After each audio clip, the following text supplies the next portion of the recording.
75 साल का तारीखी सफर इस ऐवान ने मुकम्मल किया। ये ऐवान एक इमारत नहीं है मेरी नजर में, ये ऐवान इस वतन अजीज का एक दिल है जो बाहर जो गरीब और मजलूम अवाम की तकलीफ को महसूस करे, इसीलिए मैं इसको दिल कहता हूं। मैं आपके सामने 15 मिसालें पेश करूंगा जहां पर इस ऐवान ने अपनी नाकामी का सबूत पेश किया। एक उस वक्त जब दिल्ली की सड़कों पर सिखों की नस्लकशी की जा रही थी, एक उस वक्त जब 6 दिसंबर को बाबरी मस्जिद की शहादत हुई, आ रहा हूं भागलपुर जिसमें रेशम के कारोबार को खत्म किया गया, मुसलमानों को दफना दिया और वहां पर फूल गोभी उगना शुरू हो गई। एक उस वक्त नाकामी साबित हुई जब मुजफ्फरनगर और गुजरात में नस्लकशी की गई। एक उस वक्त सर जब हम देखते हैं कि मुंबई की सड़कों पर इंसानियत का नंगा नाच हुआ। एक उस वक्त जब इस ऐवान में टाडा पोटा का काला कानून बनाया गया, यूएपीए का कानून बनाया गया, आफ्सपा का कानून बनाया गया जिसको 1 साल के लिए बनाया गया था, 58 में हम 2023 में आ गए। एक उस वक्त नाकामी साबित हुई जनाब जब हम देख रहे हैं कि आज ये जो दिल है, भारत का दिल है, हिंदुस्तान का, इंडिया का दिल है, आज गरीबों में, मजलूमों में, मुसलमानों में, कश्मीर की आवाम में, दलितों में, आदिवासियों में इस ऐवान की मोहब्बत और एतमाद खत्म हो रहा है, कम हो रहा है।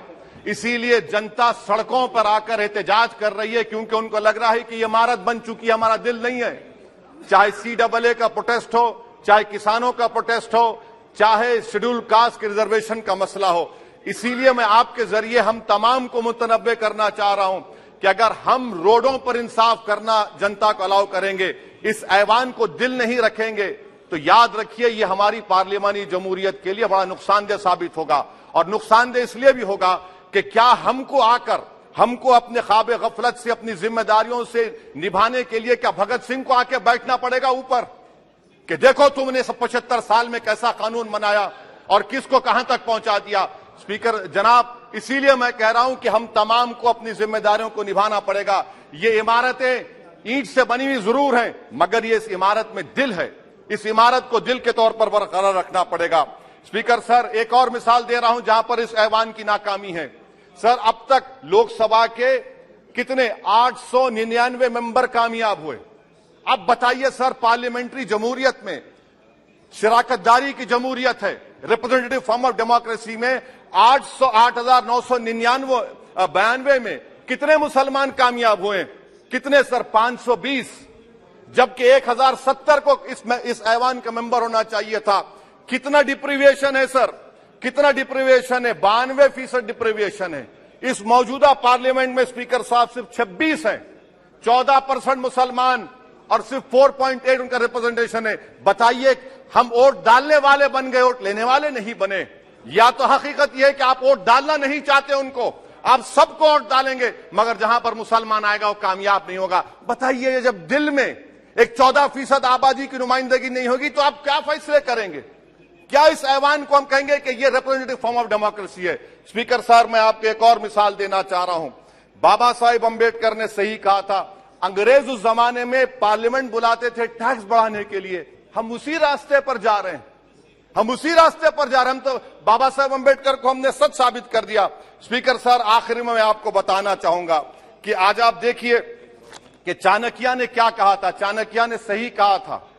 चाणक्य ने सही कहा था कि जब राज चलाने वाले व्यापारी हो जाएंगे तो उस राज के लोग भिखारी हो जाएंगे। आज ये वक्त आ चुका है सर, आज ये वक्त आ चुका है कि क्या first pass the post system इस देश के लिए सही है या फिर हम प्रोपोर्शनल फॉर्म ऑफ रिप्रेजेंटेशन को फॉलो करेंगे।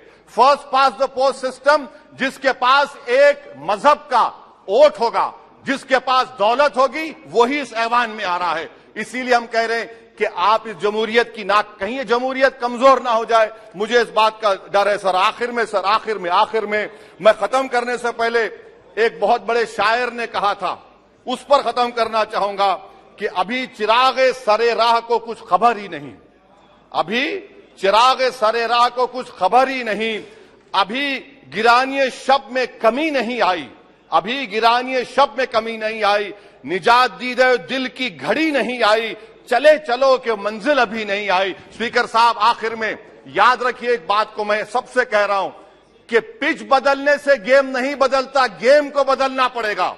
आप पिच बदल रहे हैं, वरना याद रखिए जब तक हम अपने जमहूरी उसूलों पर, रूल ऑफ लॉ पर, संविधान पर अटूट अमल नहीं करेंगे, वरना याद रखिए कहीं नई इमारत भी हिटलर की राइक्सटैग की इमारत ना साबित हो जाए। बहुत बहुत शुक्रिया सर।